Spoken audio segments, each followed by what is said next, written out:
자, 저는 오늘 천국의 문화라는 제목으로 말씀을 전하고자 합니다. 나라마다 독특한 문화가 있습니다. 특별히 식문화는 얼마나 특성이 있고 독특한지 알 수가 없어요. 우리가 중국을 여행해봐도 밥 먹을 때 거기는 꼭 샹차이라는 샹차오, 고수라고 그러죠. 우리말로 빈대풀이라고도 합니다. 그 향이 들어가 있는 음식을 먹게 됩니다. 또 동남아나 인도에서도 그것을 즐겨 먹는데 한국 사람들은 그것을 좋아하지 않는 사람들도 참 많이 있어요. 베트남 그 쌀국수에도 그것이 들어가서 이 동남아 음식 중에는 그 샹차이가 들어가지 않으면은 맛이 없는 어떤 그런 느낌을 받고 좋아하는 사람들이 있지만 굉장히 싫어합니다. 근데 제가 며칠 전에 미국 사람하고 같이 식사를 했어요. 근데 그분이 하는 말이 한국 음식 너무나도 좋다는 거예요. 자기 입맛에 딱 맞는다는 거예요. 너무 좋대. 그래서 내가 주인을 시켜서 깻잎 갖고 오라고, 깻잎. 줬더니 그건 못 먹더라고요. 우리가 뭐 샹차이, 고수가 좀 냄새가 나서 냄새를 먹지 못한다고 하지만요, 이 깻잎은요, 전 세계에서 가장 강력한 향을 풍기는 허브예요. 제일 먹기 힘든 어떤 음식 중에 하나라고 생각합니다. 또 여기도 이 고수도 중독성이 있지만 깻잎도 중독성이 있어서 안 먹으면 안 되는 사람들도 있다고 얘기를 들었습니다. 자, 이 문화는 어떻게 해서 형성되는 것인가? 기후 조건과 환경에 따라서 옷의 매무새도 달라지고 색깔도 달라지고 모양도 다릅니다. 지부의 모양도 달라지고요. 또 장례식을 할 때의 그 문화도 다 다른 것이 상황에 따라서 변하기 때문인 것이다 생각합니다. 티베트에는 조장이라고 있는데요. 새가 만드는 그런 장례식이 있어요. 이것은요, 거기는 산으로 되어 있기 때문에 딱딱한 땅이라서 파지도 못해요. 그래서 사람이 죽으면은요, 그 시신을 넓은 바위 위에 올려놨습니다. 그럼 새들이 오고 또 짐승 들어가서 살을 다 뽑고 맨 마지막에 뼈가 남으면요, 그러니까 수염술이라고 하는 그런 새가 있어요. 지금 새인데 저 새가 뼈를 먹어요. 뼈만 먹어요. 이 새는 뼈만 먹는 새예요. 뼈가 이렇게 길어도요, 입으로 이렇게 넣어가지고 여기까지 집어넣었다가 조금씩 녹여가지고 거기서 나오는 양분으로 사는 그런 아주 특별한 새예요. 새가 치르는 장례식을 조장이라고 합니다. 옛날에 우리는 구역장 위에 조장이 있었는데 일본 말로는 그게 조죠. 그렇게 폭력배들의 어떤 그 조직에 무덤을 내려가지고 일본에서는 조장이라는 말을 쓰지 않고 지역장이라는 말을 쓴 것이 우리 한국에도 이제는 조장이 사라지고 지역장이라는 말로 바뀌게 된 것을 우리가 알 수 있습니다. 저 또 한국의 어떤 나라의 어떤 그 문화는요, 양집하는 것에 묘를 써야지 자손이 잘 된다는 것이 있어요. 또 제사를 또 정성껏 잘 드려야지만 후손이 잘 된다는 그런 나라가 있는데 어느 나라예요? 우리나라 문화가 독특해요. 아마 그렇게 생각하는 나라는 우리나라뿐이 없다고 저는 생각이 듭니다. 또 한국은 영토의 70% 이상이 산지로 되어 있기 때문에 홍수 때가 되면은 어떤 것도 다 쓸려져 가기 때문에 사람들이 버리는 어떤 습관이 있어요. 아주 함부로 막 버려요. 왜? 비만 오면 다 쓸려 내려가니까. 하천이 완만한 상태에서 천천히 흐르는 유럽에서는 어떤 그런 버리는 문화가 없어요. 한국은요, 이런 버리는 문화, 막 함부로 이렇게 정말 쓰레기를 갖다 홍수에 맡기는 어떤 문화에서 철저한 분리수거 정신으로 이 모든 잘못된 문화를 극복해서 오늘은 전 세계에서 분리수거를 제일 잘하는 나라가 된 줄로 믿으시면 아멘 하시기 바랍니다. 아멘도 시시하게 하시네요. 자, 어쨌든 이 문화는 생각이 오랫동안 굳어져서 생긴 결집된 어떤 아이디어라고 생각이 들어요. 이스라엘 백성들은 약 430년 동안 종살이를 하고 있었기 때문에 그들이 출애굽할 때 당시에는 벌써 그들의 의식이 노예 문화로 젖어 있어서 항상 원망하고 불평하고 탓하고 원한 사무치는 어떤 마음가짐이 있고 항상 미래보다도 과거 지향적인 어떤 마음이 있어요. 이게 노예 근성이에요. 노예의 문화가 그래요. 노예는 감사할 줄 몰라요. 너희는 꿈을 꿀 줄 몰라요. 너희는 남을 축하할 줄 몰라요. 너희는 항상 불평한 그런 인생을 살고 있어요. 자, 이런 사람들을 하나님께서 광야에서 40년 동안 의식개혁 훈련을 통해서 생각을 바꾸고 난 다음, 또 그다음에 노예 문화로 점철된 아주 변화되지 않는 그런 어떤 사람들은 광야에서 전부 다 죽기까지를 기다렸다가 20세 이하의 사람들이 60세가 됐을 때 그때 가서 가나안 땅을 정복하게 되어지게 된 것을 제가 성경을 통해서 알게 됩니다. 역사학자 아놀드 토인비는 말하기를 바울이 타고 간 배는 유럽의 모든 문화가 실려 있었다라고 말할 정도로 종교와 문화의 밀접성이 있다는 것을 우리가 알 수 있어요.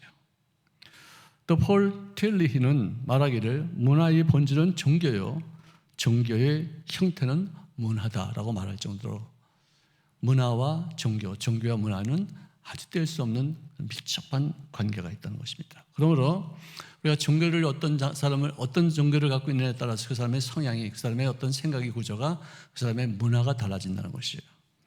불교를 믿고 있는 사람들은 욕망이 사라지면 번뇌도 사라진다 여기서 인력으로 해탈하고 나서 그 모든 것은, 그 외의 것은 다 헛되고 헛된 것이다라고 얘기해요.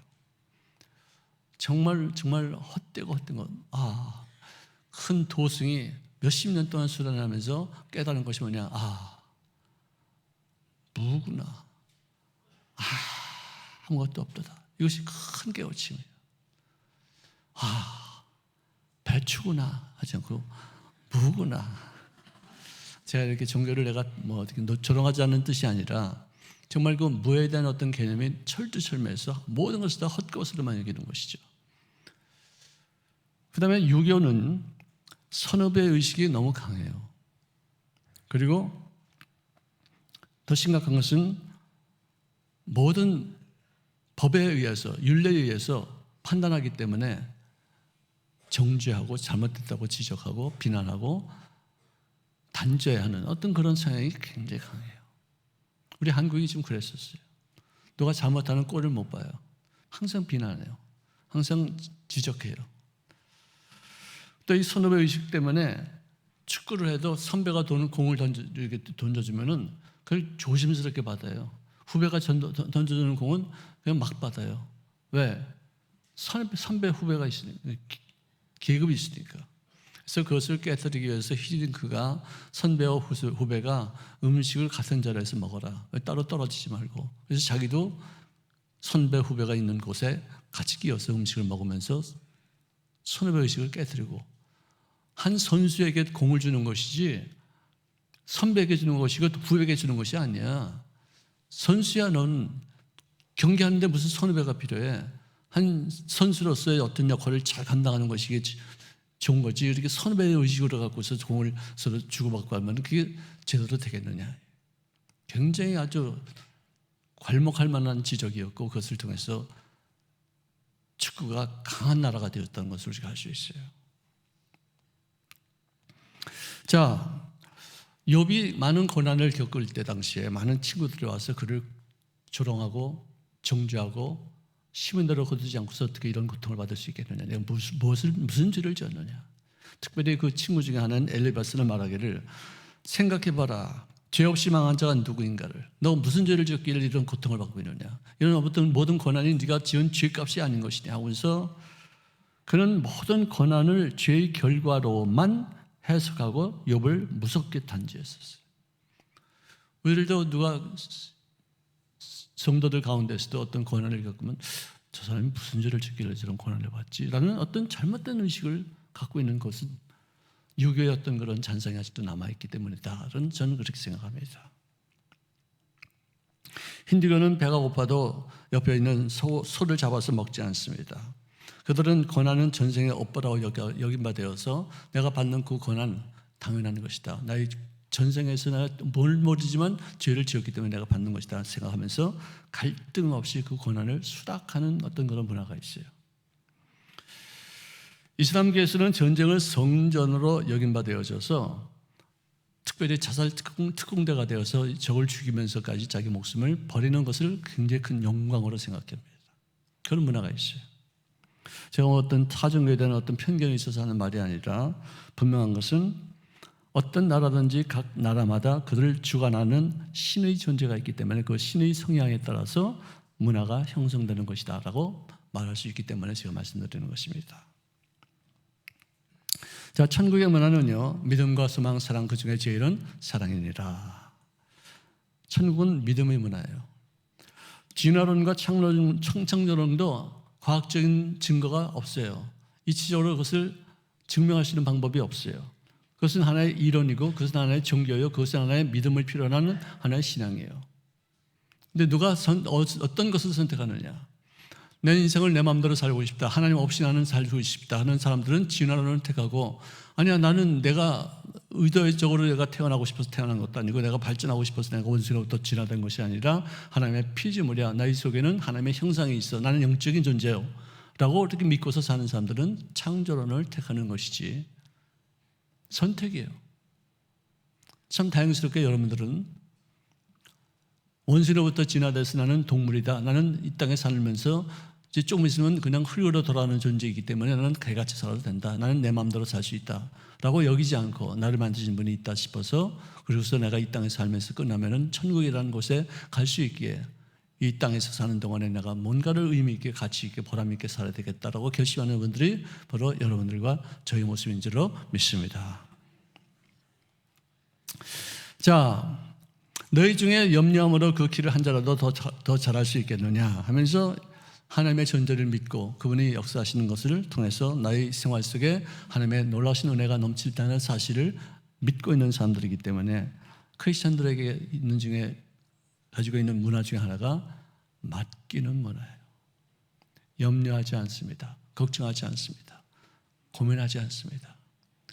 어떻게 할까 막 괴로워하지 않고 주님 앞에 내려놓고 주님 앞에 맡기고 주님의 뜻에 의해서 내가 순복하겠습니다.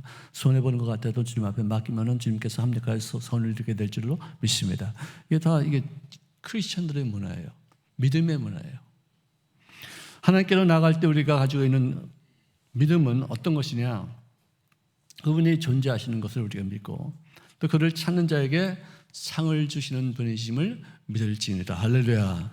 우리가 이 두 가지를 가지고서는 하나님 앞에 나가는 믿음을 갖고 있어요. 그 다음에는 천국의 문화 중에 하나는 또 소망입니다. 어떤 아이가 잘못되어 있다 할지라도 남들에게 비난받고 어떻게 이렇게 길렀느냐 그렇게 막 혼내고 만 욕을 한다 할지라도 그 어머니는 반드시 이 아이는 그럴 아이가 아닙니다라고 변호합니다. 그 아이를 믿기 때문에, 그 아이를 너무나도 존경하기 때문에. 그래서 믿음과 사랑 그 중간에 그 아이에 대한 소망을 절대로 버리지 않는 것이 그 아이를 사랑하는 어머니의 마음이야. 이것이죠. 아무리 극한 환경 속에서도 포기하지 않습니다. 그것을 지탱할 수 있는 힘은 소망이 있기 때문에 그렇습니다. 고난은 팔자요 숙명이다 이렇게 여기지 않고 고난은 나의 인생에 유익을 갖다 주는 하나님의 선물인 줄로 믿습니다 하면서 소망을 꿈꾸는 인생들이 되는 것이 천국의 백성들, 하늘나라에 택한 하나님의 아들, 딸들이 가져야 될 마음 자세가 소망인 줄로 믿습니다. 꿈을 버리지 마시기를 바랍니다. 마음속에 큰 꿈을 마음속에 간직한 채 그 꿈이 이루어질 때까지 포기하지 않는 자가 되시기를 주의 이름으로 축원합니다. 그 다음에는 세 번째는 하나님의 속성 중에 하나가 사랑이에요. 하나님의 본질은 공의와 사랑입니다. 공의가 더 앞서냐 사랑이 앞서느냐? 근데 하나님은 공의를 이루기 위해서 사랑을 이루기 위해서 동시에 십자가라는 어떤 통로를 허락하시고 내 아들의 너희 죄를 대신해서 십자가에서 못 박히는 공의를 내가 베풀었고, 그 다음에 그 못 박힌 것을 믿는 너에게는 그 재앙이 임하지 않고 그 심판이 임하지 않도록 하게 하시는 주님의 사랑과 용서의 은혜를 통로를 이루셨다. 공의와 이 자비로우심을 동시에 이루는 것이 바로 십자가라는 것이. 그러므로 우리 모두는 십자가의 은혜가 없으면 다 멸망받고 하나님 앞에 심판받을 수밖에 없는 존재이기에 서로 불쌍히 여기시고 서로 존귀 여기시고 서로 옆에 계신 것을 감사히 여기시고 서로를 축복하시고 서로 존귀 여기는 아름다운 마음가짐이 천국의 문화인 줄로 믿으시기를 바랍니다. 아픔이 있다 할지라도 또 고난이 있다 할지라도 그것을 성공으로 승화시키는 어떤 마음, 그 아픔을 준 사람을 미워하지 않습니다. 그 아픔을 준 사람에게 원한을 품지 않습니다. 악한 것을 기억하지 않습니다. 앞으로 이 아픔 때문에 나는 더 좋아지는 모습을 갖추었지 내가 절대로 그 사람을 미워하거나 그 사람에게 보복하겠다는 그런 마음을 갖지 않는 그런 마음이 천국의 속성이에요. 천국의 문화예요. 인간성 회복이 사랑에만 있지 다른 방법으로 인간을 고칠 일은 아무것도 없어요. 정말 사랑 외에는 인간을 고칠 수 있는 방법이 없기 때문에 천국 문화의 가장 큰 핵심 가치가 바로 믿음과 소망과 사랑인 줄로 믿습니다. 할렐루야. 자, 그렇다면 이런 천국의 문화가 내 생활 속에 어떻게 유입이 되느냐? 첫째로 우리는 회개를 통해서 천국의 문화가 우리 마음속에 들어오게 될 줄로 믿습니다. 회개라는 것은 뭐냐면은 내 마음의 주인을 바꾸는 거예요. 내 마음의 주인이 마귀였었어요. 내 마음의 주인이 귀신이었었어요. 내 마음의 주인이 내 육체의 소욕이었어요. 내 마음의 주인이 세상의 풍습이었었어요. 그걸 철퇴시키고 그걸 철거시키고 나의 마음의 주인은 하나님이 되시기를 바랍니다 하면서 마음을 열 때 나의 죄를 고백하고 나의 죄를 주님 앞에 용서를 빌면서 용서하시는 하나님께서 나의 마음을 주관하실 수 있도록 기도함으로 회개함으로 마음의 주인을 예수님으로 바꿀 때 천국이 임하게 될 줄로 믿습니다. 자, 마태복음 12장 28절에 보니까 내가 하나님의 성령을 힘입어 귀신을 내어 쫓아버리면은 천국이 이미 너희 속에 임하였느니라. 할렐루야. 내 마음의 주인이 귀신이었었어요. 근데 귀신을 쫓아버리면 성령님께서 내게 임하셔서 성령님이 다스리는 나라가 뭐예요? 천국인 줄로 믿습니다. 마귀는 끊임없이 우리를 정죄합니다. 마귀는 우리에게 잘못된 것을 지적해서 너는 그 잘못 때문에 벌 받을 것이다. 잘못 때문에 일들이 잘못될 것이다. 끊임없이 송사하고 끊임없이 나에게 정죄합니다. 그 고통의 의미를 승화시키려고 하지 않고 그 고통을 통해서 너는 벌 받아야지만 된다고 해서 끊임없이 주지하고 나의 생각을 바꾸려고 그렇게 하지만 하나님께서는 우리를 용서하시는 분으로서 끊임없이 우리들의 삶을 주관하시는 것입니다.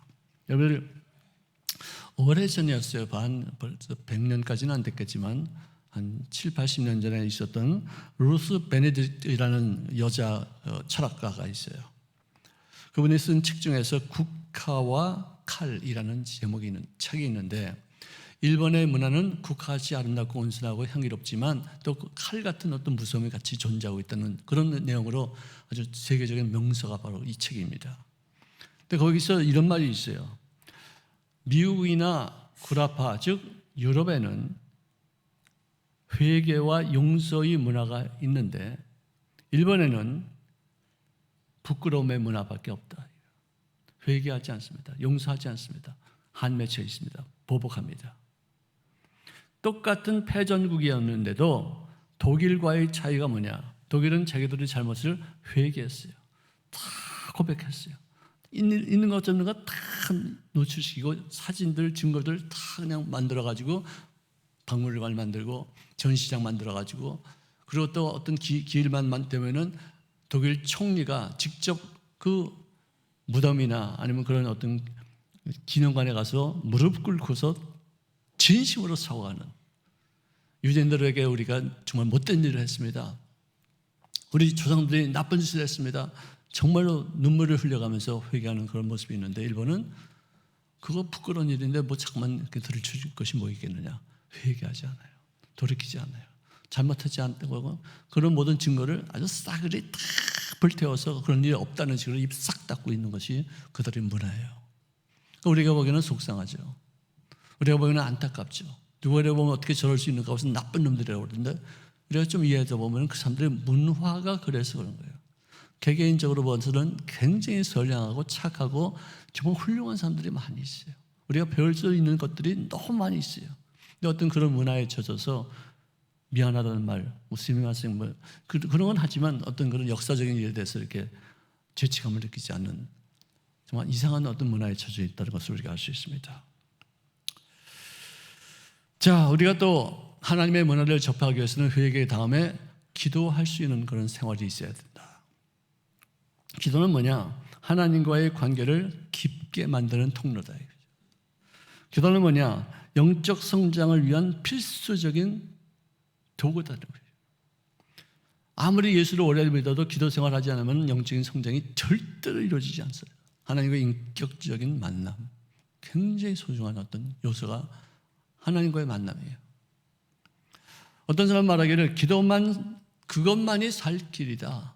기도 외에 내가 살 수 있는 방법이 없다. 기도를 낚아치면 난 죽는다 하는 말로 기도의 중요성을 강조하고 또 강조하고 있어요. 어떤 것으로도 기도 외에 대체할 수 있는 신앙생활의 핵심은 없다는 것이죠. 기도는 너무 중요한 것이에요. 자기 자신의 연약함을 인정하고 전능자의 그 도우심을 간청하는 마음의 자세. 내 소원을 성취하는 것보다도 중요한 것은 뭐냐? 하나님의 뜻을 이루시는 어떤 그런 마음가짐을 갖는 것. 항상 기뻐하라, 쉬지 말고 기도하라, 범사에 감사하라, 이는 그리스도 예수 안에서 너희를 향하신 하나님의 뜻이니라. 할렐루야. 이 기쁨과 기도와 감사는 천국의 문화의 속성 중에 굉장히 중요한 대목을 차지한다는 것이죠.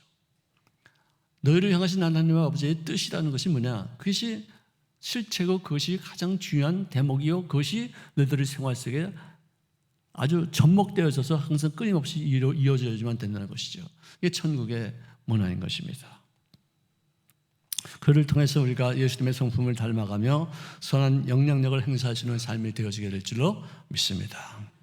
그 다음에 또 이 천국을 우리가 접하기 위해서는 하나님의 말씀을 계속해서 읽으면서 그것이 내 생활 속에 적용될 수 있는 삶으로 이끌려져야지만 된다는 것이죠. 천국의 문화는요, 단순한 어떤 개념이 아닙니다. 삶을 변화시키는 실제적인 힘인 줄로 믿습니다. 우리는요, 큰 고목만 봐도 두려워하면서 거기다가 고사 지내고 굿하고 제사 드리면서 빌고 막 그러죠. 고목에다 대고서. 그래요? 왜? 문화가 그렇기 때문에. 근데 서양 사람들은 절대로 고목에다 대고서 비는 경우가 없어요. 아무리 큰 고목도 하나님이 만드신 피조물 중에 하나이지 이거는 내가 섬길 수 있는 대상이 아니다. 딱 알고 있기 때문에. 문화가 그래요. 천둥을 보면 따뜻한 하고서 벼락이 막 치고 나면 두려워 그랬지만 미국 사람들은요, 서양 사람들은요, 이 천둥이 뭐지, 이 벼락이 뭐지 하고서는 연에다가 줄을 태고서 이렇게 높이 올려가지고 거기서 얻어지는 전기를 수집해가지고 이게 전기에 얻은 부딪힘이구나 연구하는 거지 두려워하지 않습니다. 높은 산을 봐도 그것에 거기다 절하지 않습니다. 경배하지 않습니다. 제사 드리지 않습니다. 거기 올라가서 깃발 꽂고서 내려오는 그런 정복 의식이 있어요. 이런 것은 뭐냐? 너는 생육하고 번성하여 땅에 충만하라, 땅을 정복하라는 주님의 명령이 있었기 때문에 그 하나님의 말씀에 의해서 우리들의 의식이 나는 정복자구나, 나는 관리자가 아니구나, 나는 정복하고 내가 다스릴 수 있는, 그리고 내가 거기에 눌려가지고 그를 경배하는 존재가 아니다. 모든 것은 하나님 외에는 경배의 대상이 아니고 나의 정복의 대상이다. 이런 생각이 있다는 거예요. 우리 한국도 서양 문물이 들어오고 나서부터 산을 무서워하지 않고 산을 정복해서 에베레스트 산도 몇 사람들이 가서 정복했는지 몰라요. 생각이 달라지잖아요. 삶의 양식이 달라지지 않습니까?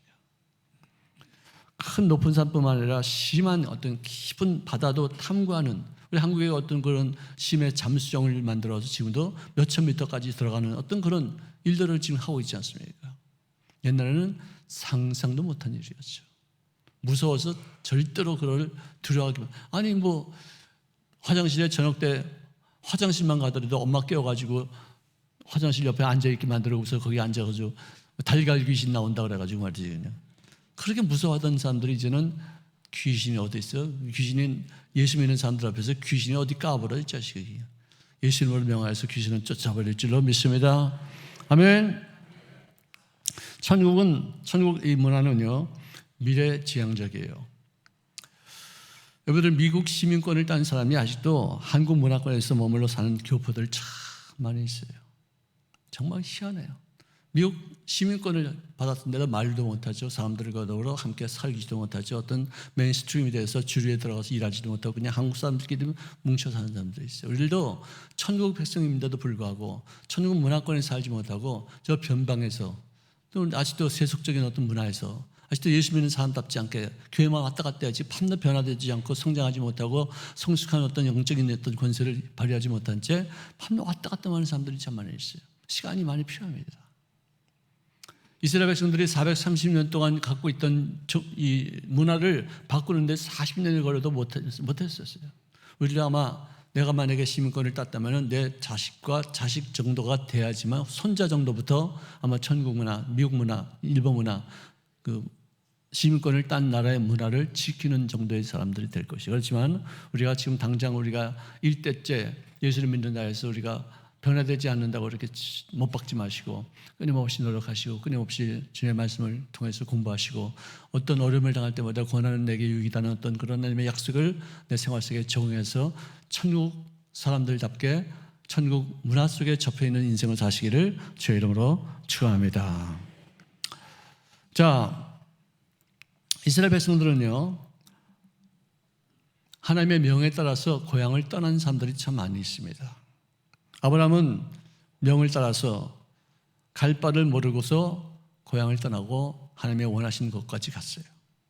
야곱도 요셉이 그들을 불렀을 때에도 온 가족과 더불어 이 고향을 떠나면 어떻게 하면서 조바심을 가지고 있었지만 하나님께서 그에게 꿈에 나타나셔서 네 고향을 떠나서 하나님께서 인도하시는 요셉이 있는 곳으로 가라.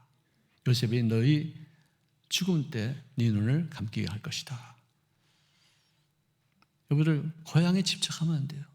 예수님께서는 선지자가 고향에 가서 환영받을 자가 아무도 없다라고 말할 정도로 내일을 바라보는 사람들, 선지자 아닙니까?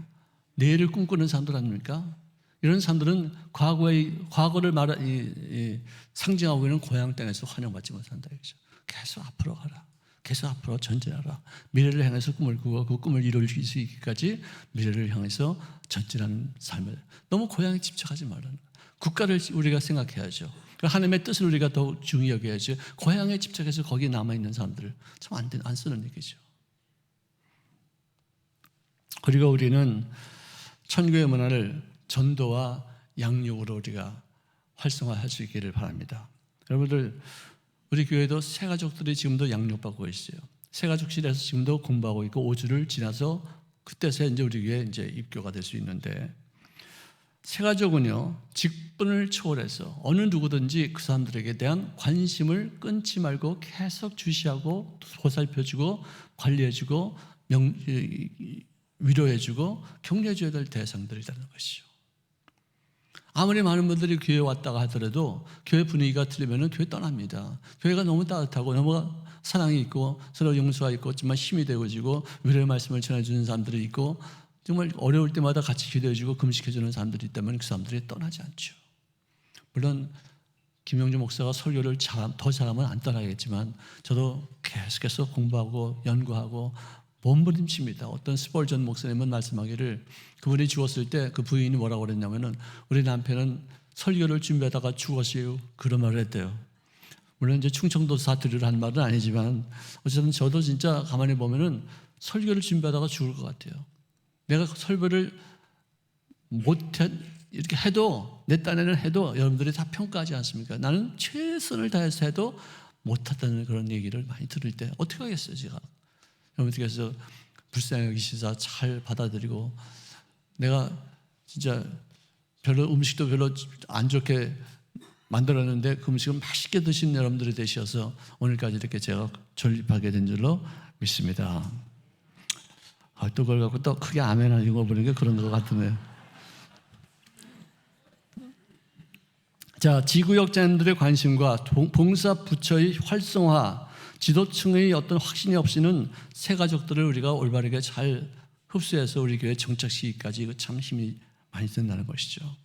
거듭난 사람은 성령 충만해야 되고 성령 충만한 사람은 전도하고 양육에 쓰임받는 인생을 살 수 있게 되시기를 주의 이름으로 축원합니다. 우리 기성세대, 우리가 지금 교회를 다니고 있는 사람들의 어떤 가장 큰 우리의 십자가는 신앙을 계승하는 것이라고 저는 생각해요. 신앙이 나에 대해서 끊어지지 않고 내 신앙이 나의 후손들, 우리 다음 세대까지 이어져 가는데 우리들의 여생을 사용하는, 하나님 앞에 바치는 그런 마음가짐이 있어야 되는 것이에요.